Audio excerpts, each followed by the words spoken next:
bone. Let me find the animals thing. It's down a ways. It's probably down 10 close. But Here we go. It's Defense Minister Yoav Gallant, October 9th. I have ordered a complete siege on the Gaza Strip. There will be no electricity, no food, no fuel. Everything is closed. We are fighting human animals, and we are acting accordingly. yeah, once you start using language like that, once you start defining fellow human beings, I mean, I just was reading an article about how many Christian churches now are starting to preach against empathy because I don't know. Can you Christ, really call yourself Christian, considering that no. empathy was literally, I think, seriously, one of the things that Christ repeatedly talked about? I Oh, mean, yeah. if you could Yes. only talk about one key Christian value, that's the big one, right? Well, we have an issue down here in Alabama now, and other Bible Belt states where they want to put the Ten Commandments in all the classrooms. They tried to do this in Texas, for instance.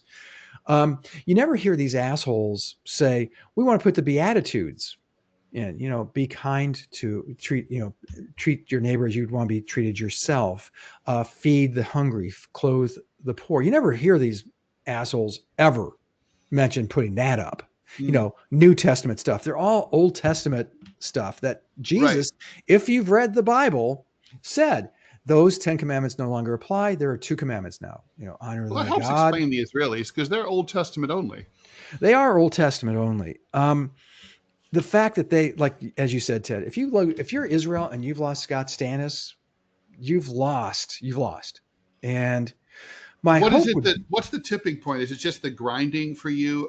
the grinding, you do what you, I mean, I thought that was an act of war. It was certainly an act of aggression, the October 7th attacks. So you have to respond accordingly. I didn't disagree with going in there as a military operation, but then there's a bunch of human beings in the way. And yes, modern war, as we learned in World War II, is now civilians are not safe.